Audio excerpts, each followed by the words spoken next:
Tem novidades importantes sobre o Flamengo, com ex-jogador tentando voltar. E olha que esse jogador interessa ao Corinthians. Tem as últimas do mercado, bastidores, finanças e muito mais. Fala aí pessoal, sou Jorge Nicola, bem-vindos a mais um vídeo do canal. Sempre bom ter vocês por aqui, sem perder tempo, só pedir para deixar like, se inscrever no canal e ativar todas as notificações. Aperta esse botão vermelho de inscreva-se para dar essa força, combinado?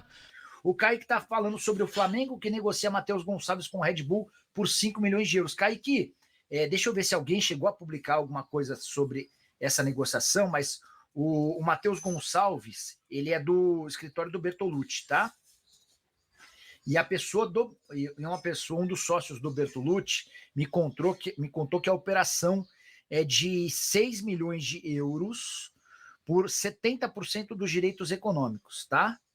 Então, 6 milhões de euros. Ó, o Flamengo acaba de encaminhar a venda de Matheus Gonçalves para o Red Bull Bragantino e pode receber cerca de 6 milhões de euros, mais um bônus de 2 milhões por metas a cumprir. Essa das metas eu não sabia. A informação que a pessoa do escritório do Bertolucci me passou é que era essa proposta de 6 milhões de euros por 70% dos direitos econômicos. Tá? E aí só mais uma sobre o Flamengo. Aí, se tiver mais dúvidas, a gente vai contando. Eu ia completar em relação ao Flamengo para falar sobre o Lohan. Segunda partida em que ele não vai nem para o banco de reservas. É óbvio que ninguém no Flamengo vai admitir isso. Mas a decisão de parar de relacioná-lo para as partidas, alguém que era até outro dia titular, tem muito a ver com a renovação de contrato mais complicada do que se imaginava. O Flamengo entendia que a renovação seria algo simples, algo tranquilo, o que não se confirmou. E aí, diante desse cenário, a opção foi de excluí-lo das relações para meio que forçar ele e o empresário a aceitarem logo essa renovação. E Nicola, troca o Veiga pelo Claudinho. Marcos Pedroso, bora falar sobre o Claudinho e sobre o Veiga. Na semana passada, eu havia contado para vocês, mas na semana passada eu tinha trazido a informação de que o Rafael Veiga tinha uma proposta de 20 milhões de euros da Europa, tá? Quem tinha me passado essa informação era o André Cury. Como ele não pediu off, e eu deixei bem claro, ó, quem me contou foi o André Cury, tá? Tô aqui com o canal do Nicola aberto para tentar achar onde é que eu citei essa matéria, essa proposta de 20 milhões de euros. Quer ver, ó? E aí, só para complementar, eu estava contando nesse vídeo que o Palmeiras recusou aqui, ó, Leila recusa, tá vendo aqui, pessoal, ó? Veiga, oferta de 118 milhões. Como o euro cresceu, esses 20 milhões de euros hoje já são 120 e poucos milhões de reais. Veiga, oferta de 118 milhões, e aqui Leila recusa. Vamos lá. O André Cury levou essa proposta para a Leila na semana passada, e a Leila falou, esquece, não quero nem conversar, não quero nem saber qual é o clube, eu não vendo por 20 milhões de euros, só volto a conversar sobre venda do Veiga depois do Super Mundial de Clubes na metade do ano que vem. E aí o tempo passou e tal, e hoje surgiu a confirmação de que o interessado era o Zenit. Por que essa informação é tão importante? Porque é possível que o Zenit tenha recuado nas tratativas com o Flamengo pelo Claudinho depois de não conseguir fechar com o Palmeiras pelo Veiga. Ah, Nicola, mas e o Sérvio que pertencia ao Torino? Aquele Sérvio, o Elite, ele não faz uma função parecida do Claudinho. O Claudinho lá no Zenit, ele atua como meio atacante, centralizado ou também pelo lado do campo. Quando ele atua centralizado, ele faz exatamente a mesma função do Rafael Veiga. Já o Sérvio, que eu nem sei se fechou, deixa eu ver se tem alguma atualização. Esse Sérvio é um pouco mais para segundo volante, não dá para dizer que ele é um meia atacante com as mesmas características do Claudinho, tá? O nome do Sérvio, deixa eu só pegar, Ivan Illich. Ivan Illich se despede do Torino, o meia sérvio está pronto para voar para a Rússia. Deixa eu ver se tem Ivan Illich, só para ver se ele já foi apresentado, anunciado, em que pé está essa história. Escrevia, aí vai ficar mais difícil mesmo. Ivan Illich. 22 de julho. Tá. Peraí. Tem uma... Aqui, ó. Kremlin impede transferência de Ivan Illich do Torino para o Zenit, porque seu valor era demasiado grande e tinha potencial de atrair demasiada atenção em meio à guerra. La República anotou que os 25 milhões preparados pelo Zenit, valores, na verdade, são difíceis de serem recusados. Não entendi, enfim. Eu vou tentar apurar direitinho essa história do Elite para ver em que pé tá essa história, tá? O Lincoln escreve assim: boa noite, Nicola. Já vi no site, na internet, que o Palmeiras já iria apresentar o Gabigol na quinta. Isso é verdade? Está sabendo de alguma notícia? Não, Lincoln, nem pode mais, né? O Gabigol completou o 7º jogo no Campeonato Brasileiro. Dessa maneira, só pode jogar por outro clube brasileiro a partir da próxima temporada. Ele está impedido de jogar por outro clube no Brasileirão. Então, para o Palmeiras, se torna meio que ineficiente ter o Gabigol por agora. Ele fica no Flamengo até o fim do contrato, em 31 de dezembro, e se muda para o Palmeiras na sequência, tá? Para você, quais são os 5 melhores elencos do país? Fique à vontade para estender a lista. Davidson, Flamengo, Palmeiras e Botafogo, para mim, hoje tem os melhores elencos, tá? São Paulo e Atlético Mineiro aparecem pouco depois. Acho que esses são os 5, tá? São os 5 que eu mais gosto. Mas acho que é isso. Vocês concordam, discordam, acham uma maluquice? O que vocês pensam sobre o tema? Novidade sobre Claudinho no Flamengo: o Flamengo está esperando uma posição do Zenit. Para falar a verdade, o Flamengo está esperando que o Zenit tope negociar. Primeira proposta de 15 de euros não avançou, o Flamengo já topa chegar em 18. Quero falar agora sobre Cuellar. Volante colombiano, 31 anos de idade, tem negociações avançadas com o Corinthians, mas o Timão tem tido muita dificuldade para fechar com o Al-Shabaab. E foi aí que surgiu uma possibilidade interessante. O atleta foi oferecido ao Flamengo, clube de maior capacidade financeira, que cogita a contratação de mais um jogador para esse setor. Cuellar passou pelo Flamengo muito bem, inclusive esteve naquela campanha do título da Libertadores e do Brasileiro de 2019, embora tenha sido negociado antes do fim das competições para o Al Hilal. Depois do Al Hilal ainda passou pelo Al-Shabaab, onde segue jogando em alto nível. O salário do Cuellar é de R$1.200.000, livres de impostos por mês. O clube saudita também pede algo na casa dos 5 milhões de euros para liberá-lo, e esse talvez seja o grande problema. Investir alto, valor caro, para um jogador com mais de 30 anos de idade, embora sabemos que o Cuellar tem ótimos serviços prestados. Você, torcedor rubro-negro, gostaria do Cuellar no seu time do coração? Só para acrescentar em relação ao Fla, negociações com o Claudinho seguem travadas. O Zenit tem feito uma série de exigências, a informação que eu tenho é de que eles não propuseram uma renovação de contrato ao Claudinho.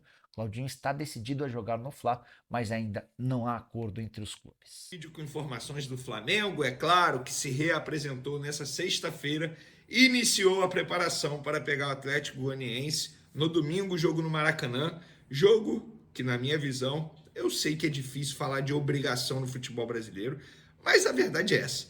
O Flamengo tem a obrigação de vencer o Atlético Goianiense no domingo, Atlético Goianiense que hoje é o lanterna do Campeonato Brasileiro, tem um treinador que, na minha visão, é fraco atualmente, o técnico Wagner Mancini, e o Flamengo tem praticamente o elenco inteiro à sua disposição. Inclusive, vamos trazer atualizações do Bruno Henrique, jogador que está entregue ao departamento médico. Será que tem chance de jogar no domingo?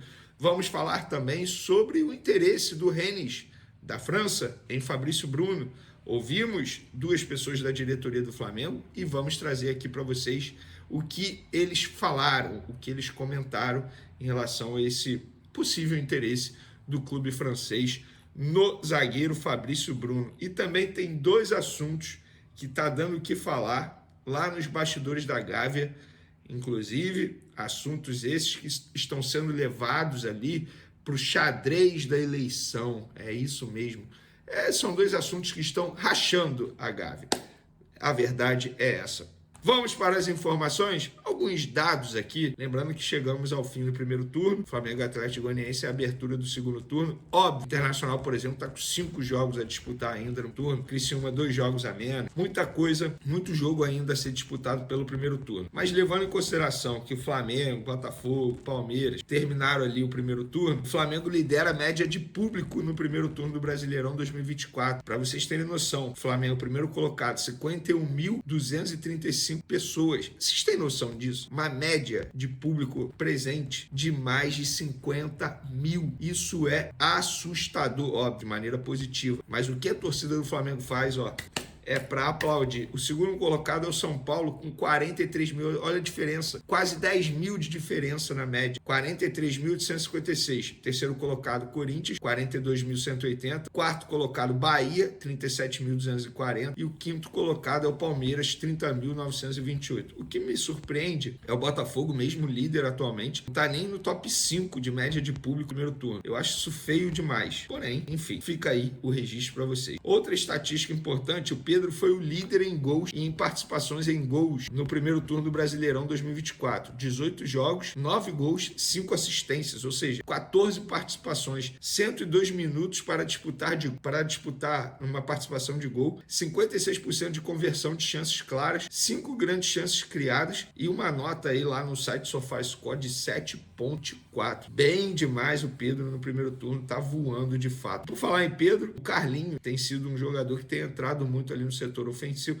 Muito não, né? Tem entrado em alguns jogos e tem dado conta do recado. E ele deu uma entrevista à Flá TV, falou sobre o Davi Luiz, uma relação bem boa. Eu sempre falei isso, cara, que hoje, que o zagueiro que hoje está muito bem tecnicamente, novamente, né? Ele passou por uma fase ruim. Ele sempre foi importante para o Flamengo nos bastidores, já ajudou e ajuda muitos atletas no dia a dia, sobretudo os jovens. E o Carlinhos falou o seguinte, cara, declaração maneira demais. Abre aspas, um cara de Deus colocou no meu caminho para me ajudar. É um cara que é sem palavras. Até em uma conversa que eu tive com minha esposa, falei para ela que vim para o lugar certo, onde tem pessoas que olham o lado do ser humano primeiro, para depois olhar o lado do jogador. Gente, isso aqui parece bobagem, mas é sensacional, cara. O Carlinhos se sentiu abraçado. E o Carlinhos passou por um período aí difícil na vida pessoal. Perdeu a mãe, sabe? Complicado, passou por uns problemas físicos também.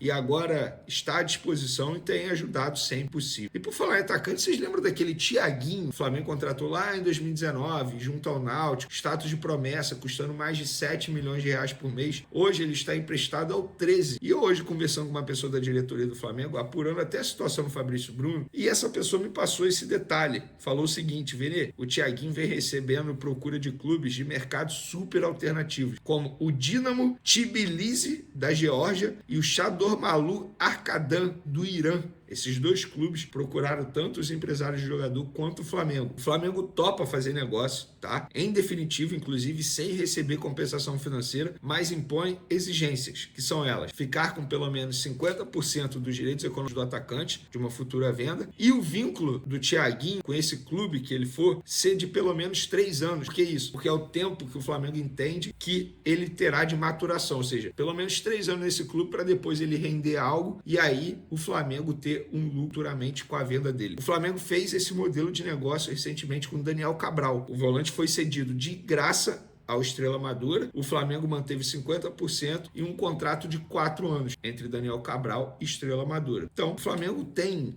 assim, gente, não é nada por acaso. São estudos, sabe, levantamentos que o Flamengo, a diretoria do Flamengo faz internamente para poder, entre aspas, definir esse tipo de situação. Fica aí a info para você. Agora, 2 assuntos que estão dividindo a Gávea. Você já deve ter lido em lugar, escutado. O Flamengo está negociando a compra de parte do Leixões, clube lá de Portugal. Clube que está passando por dificuldades financeiras, inclusive na parte jurídica. E o outro assunto que está dividindo é a questão da compra do terreno para ter o estádio próprio. Inclusive, na segunda-feira vai ter uma reunião no Conselho Deliberativo para autorizar o Flamengo a participar do mencionado leilão e ofertar lances em valor igual ou superior ao de avaliação de acordo com o prudente árbitro do presidente de sua equipe, a fim que o Flamengo possa adquirir o mencionado imóvel em valor que julgar justo, razoável, compatível com a saúde financeira, devidamente acompanhado dos pareceres das comissões permanentes de finanças, jurídica e de marketing do Conselho Deliberativo e do parecer do Conselho Fiscal. Vamos lá. Primeiro, compra do Leixões. Como é que o Flamengo vai comprar um clube sendo que isso nem foi levado ainda em votação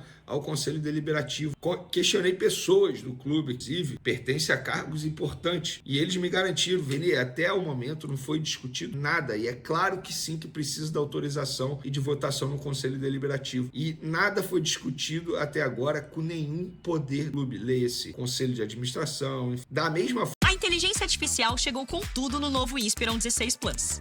Esse é o primeiro Inspiron com processadores Intel Core Ultra, otimizados para inteligência artificial. Ele vem com placas gráficas NVIDIA RTX da série 40, com a nova tecla Copilot e com memória de 32 GB.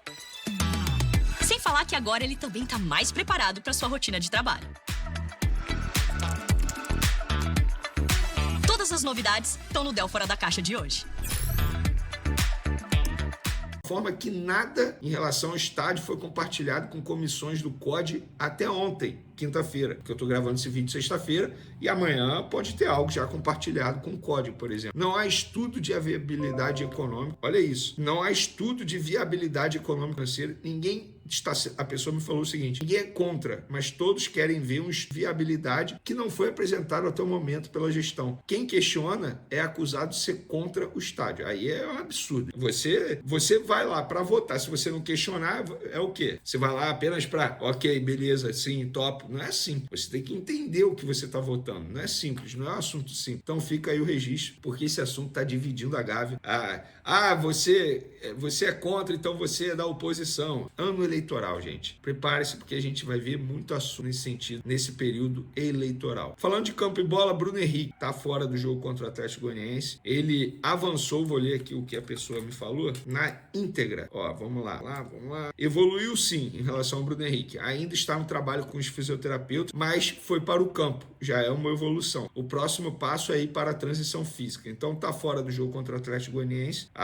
O departamento médico, os fisioterapeutas tentam deixá-lo à disposição para quarta-feira, quando o Flamengo enfrenta o Palmeiras no jogo de ida da Copa do Brasil. Para mim seria um baita reforço caseiro. Lembrando que é só o Bruno Henrique que está entregue ao DM, aos fisioterapeutas e demais jogadores estão à disposição do técnico Tite. Fabrício Bruno, galera. Ontem a gente trouxe aqui no vídeo que o Fabrício Romano, jornalista italiano, noticiou que o Rennes tem interesse no Fabrício. Lá no Flamengo me disseram o seguinte, os empresários nos avisaram que o Rennes já fez uma proposta de interesse no jogador, fez uma proposta para o jogador e agora o Flamengo aguarda a proposta chegar lá no clube. Para tirar o Fabrício Bruno do Flamengo, vou falar exatamente o que essas duas pessoas me falaram. Não será fácil. O clube terá que fazer muito esforço financeiro para tirar o Fabrício Bruno da gente. Nós havíamos aceitado a proposta do West Ham, porque era uma proposta que a gente entendia que era muito boa para a gente. Se não for uma proposta nesse nível, vai ser difícil tirá-lo daqui. É isso. Então o Rennes, de fato, tem interesse, já fez proposta ao jogador, segundo foi passado à diretoria do Flamengo, pelos empresários do atleta, e agora vai ter essa negociação aí com o Flamengo. Se vai dar certo, só o tempo dirá. Estaremos acompanhando de perto para poder noticiar para vocês, passo a passo,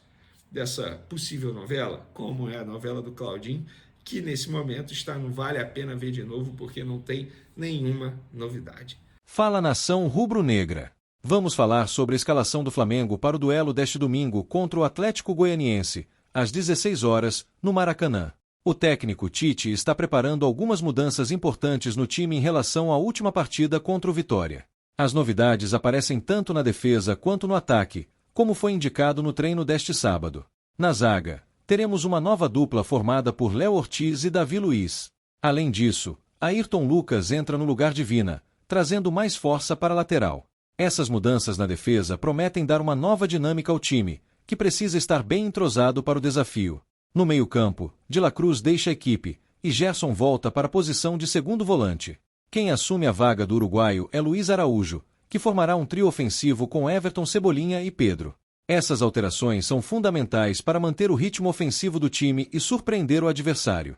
Outra mudança importante é a volta de Pulgar, que se recuperou de gastroenterite. Ele entra no lugar de Alan, que foi titular na vitória contra o Vitória. A presença de Pulgar no meio-campo é crucial para dar mais solidez defensiva e equilíbrio ao time. Com base no treino deste sábado, o provável Flamengo que enfrentará o Atlético Goianiense deve ser Rossi no gol, Varela, Léo Ortiz, Davi Luiz e Ayrton Lucas na defesa, Pulgar, Gerson e Arrascaeta no meio-campo, Luiz Araújo, Everton, Cebolinha e Pedro no ataque. Esse time promete dar trabalho ao adversário e buscar mais uma vitória para a alegria da torcida. Lembrando que o Flamengo é o segundo colocado no Campeonato Brasileiro, com 37 pontos. O jogo deste domingo é válido pela 20ª rodada e será uma ótima oportunidade para o time manter a boa fase e seguir na cola dos líderes. Além disso, vale destacar que temos um compromisso importante pelas oitavas de final da Copa do Brasil na próxima quarta-feira, às 20 horas, no Maracanã, contra o Palmeiras. Então, nação, vamos apoiar o Mengão e torcer por mais uma vitória nesse domingo. E já fiquem ligados para o jogão de quarta-feira pela Copa do Brasil. Vamos com tudo, Flamengo!